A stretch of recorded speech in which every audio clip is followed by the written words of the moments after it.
Hello and welcome to Precon Decon, the video series where I normally deconstruct the pre-constructed decks from Magic the Gathering's history. In this video though, I'm just quickly putting this out there just to get a bit of content before the next season of Precon Decon starts, which should be round about next week. That should be dropping, starting with 8th edition. I just wanted to make this quick little video as kind of a stopgap. I know I've done the XCOM 2 playthrough videos, but yeah, I thought I'd just add this, have a bit more Magic the Gathering content, because the thing is, I'm really excited, and because I found out recently there is a small local games shop near where I live, and they do Magic the Gathering nights on Fridays. And you know what? Doing these videos has actually kind of made me want to get back into the game because I haven't played in. I think the last time I played properly was around like Theros, like original Theros. So that's what, like 2014, 2015. So I'm really excited about going down on Friday, so tomorrow, and you know, just playing some games, meeting some people. Apparently it's like a really nice crowd. The shop owners are really nice. I've been in there a few times, and they've always been really nice. So yeah, I thought, yeah, you know what, I'll go down. They mostly play modern, and I was like, I panicked because like, oh, I've got no decks, so I had to mash together some decks. So I just thought, just as a kind of a silly video here, I would just share the decks that I quickly whipped together so I can actually play some games tomorrow. So the first one, these are all complete trash decks, by the way. As you can tell, the first one is Mono Black Exalted. You know, that absolute famous meta deck that everyone plays, Mono Black Exalted. So this is the deck list here. So let's. I'll just quickly walk through the cards I've actually got in here. So as you can see, it's all Mono Black Exalted. We're quite a way off in the Precon Decon series about talking about M13, but M13 is, I think, probably my favorite core set, just because like the selection of cards in there was really good. But we'll cover that when we get to M13. But I really like that Black got some Exalted cards. I really like Exalted as a mechanic because it's just, I don't know, it's just kind of derpy and yeah, it's just kind of fun, isn't it? So yeah, Mono Black Exalted. I think this deck probably costs like, I don't know, like £10 to put together. It's really, you know, these are all really cheap decks. So 2 Nephrox, Overlord of Grixis, 5/5 flyer with Exalted. When he attacks alone, defending player sacrifices a creature. Full playset of Duty-Bound Dead, 1 black mana for a 0/2 with Exalted and Regeneration. 4 Knight of Infamies, who are 2 mana for 2/1, protection from white and Exalted. And then 3 Silent Arbiter, 4 mana for a 1/5 artifact creature. Only 1 creature can attack each combat, only 1 creature can block each combat. Really surprising he was not in M13, actually, because Exalted was kind of the... I mean, this was way before like draft archetypes, but Black White was definitely was exalted as an archetype. So yeah, kind of surprised that Silent Arbiter wasn't in there. But yeah, great card for exalted decks.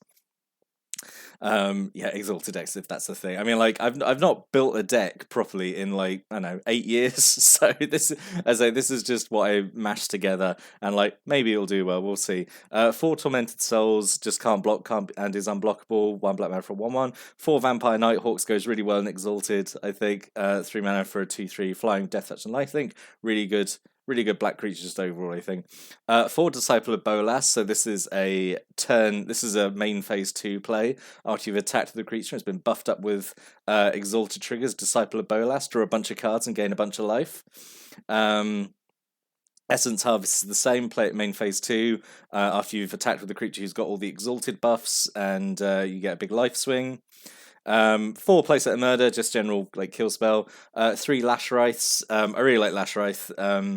So yeah, 4 mana for an equipment, has living weapon, so when you play it, it comes in with a little 0/1 germ on it and gets attached to it. Equipped creature gets +1/+1 for every swamp you control, and you can equip it for 2 black Phyrexian mana. So this is really nice turn 4 play to play this, and then instantly equip it onto something that's going to be attacking and getting the exalted boost. 2 Piranha Marshes, because I thought, why not? I've got Piranha Marshes, and 22 Swamps, because I'm a basic boy. And I refuse to spend lots of money on a mana base. That's, you know, I refuse to have the mana base cost more than the contents of the deck. So the second deck I've done is what I've called Dirty Astrology. It is blue black enchantments, another absolute meta defining deck. So yeah, that's the deck list there. So it is mostly Theros block enchantment creatures and constellation triggers. So yeah, absolute trash, absolute trash. I originally built this deck actually, I say about 8 years ago.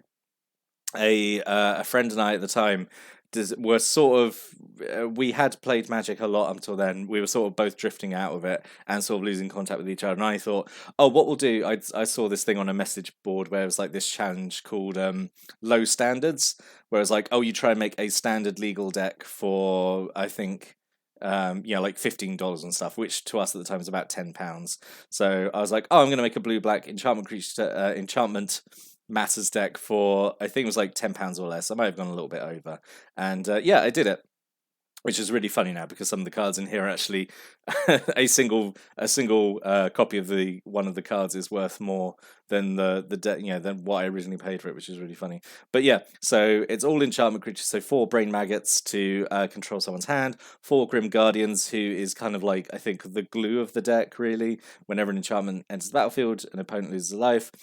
3 Fate Unravelers. Whenever an opponent draws a card, they take 1 damage. Riptide Chimera to return enchantments back to my hand. So like Brain Maggot or some of the cheaper auras I've got in here. And that's all the creatures. So yeah, Dictate of Erebos. So I think at the time I bought this as a single, it was I know like 50p, and now it's like 20 quid or something. It's really shot up, and I had no idea. It's basically Grave Pact. Slightly easy to cast because it hasn't got triple black and it's got flash. So yeah, pretty good card. Not a lot of creatures in this deck to benefit from. So, but I just decided to throw it in here because it's an enchantment. And 3 Dictate of Crufix. So yeah, 3 mana again with flash. At the beginning of each player's draw step, they draw an additional card that benefits everyone. But obviously, I've got the Fate Unravelers, which means people. As they're drawing extra cards, they're taking more damage from the Fate Unravelers. 4 Fate Fortolds. This is kind of like a trash aura, but like in here, I remember this working okay. So yeah, 2 mana. When it enters the battlefield, you draw a card, and then when the enchanted creature dies, the controller draws a card. So I put this on my own stuff. It's something I can bounce with Riptide Chimera and just kind of keep playing it. It's essentially then just draw a card for 1 color, 1 blue every turn, which is okay. 3 Narcolepsy. This wasn't in the original deck because when I built it, it was meant to be standard legal. I think this was pinned to the earth originally, but it's just a way of shutting down a creature. And again, it's a cheap enchantment. 4 Echoing Truth is just a really good bounce spell. 4 Negates for countering non-creature spells, protecting all my enchantments from from any kind of destruction effects, and then just a couple of Extinguishable Hopes to destroy all non-enchantment creatures, which is all the creatures apart from mine.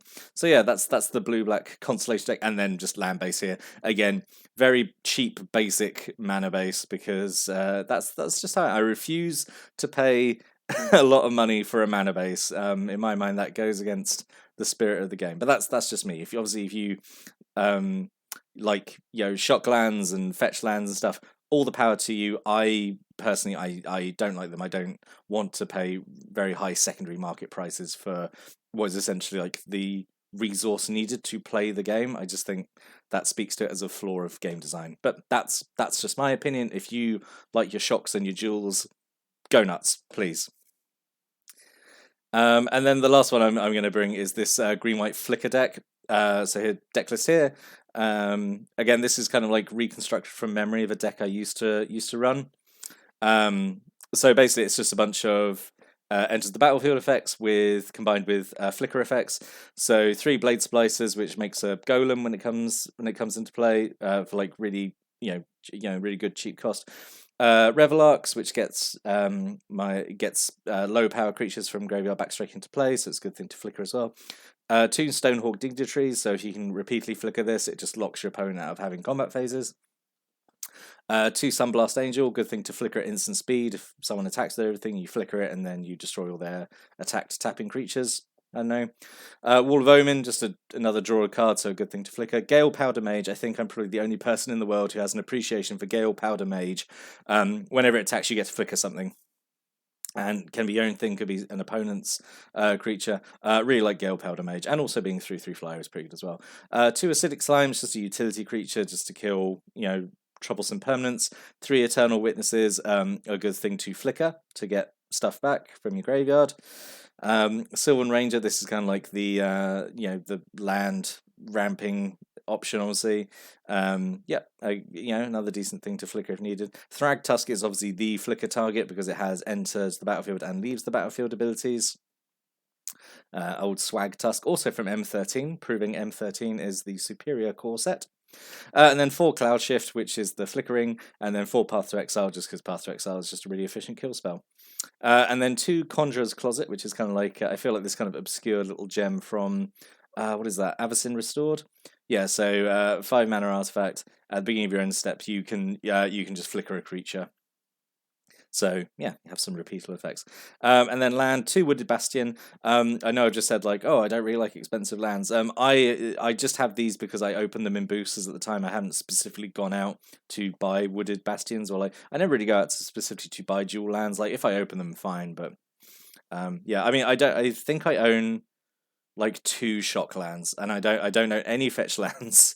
I definitely don't own any of the original dual lands. I don't think I even have any of the pain lands. There's so many rare dual lands that I just don't own.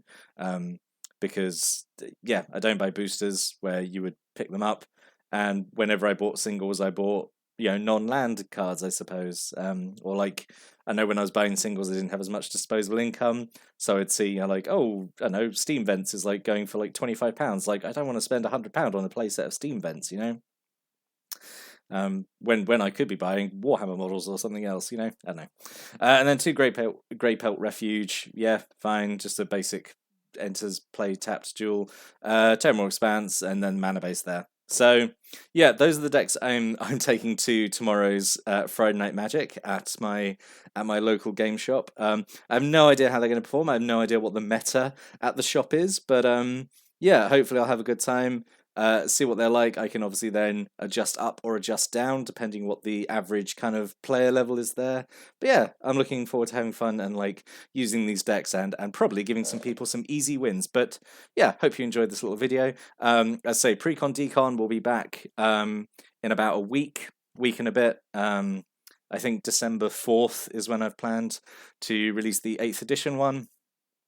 And then, yeah, it's back on track. And then it's going to be one a day after that, just because Season 2 has a lot of decks to get through. It's a really long period. It's 8th edition up to, where was it? Eventide, which is about 80 decks. So there's going to be like one a day. So it's going to come out really, really quickly. I'm currently recording them now. I'm just finishing up on recording the Dissension decks. So I've got a good backlog built up. But yeah, it's going to be fun. So yeah, anyway, this was just to tide you over, and yeah, we'll see you on December for 8th edition normal Precon Decon, and wish me luck for Friday.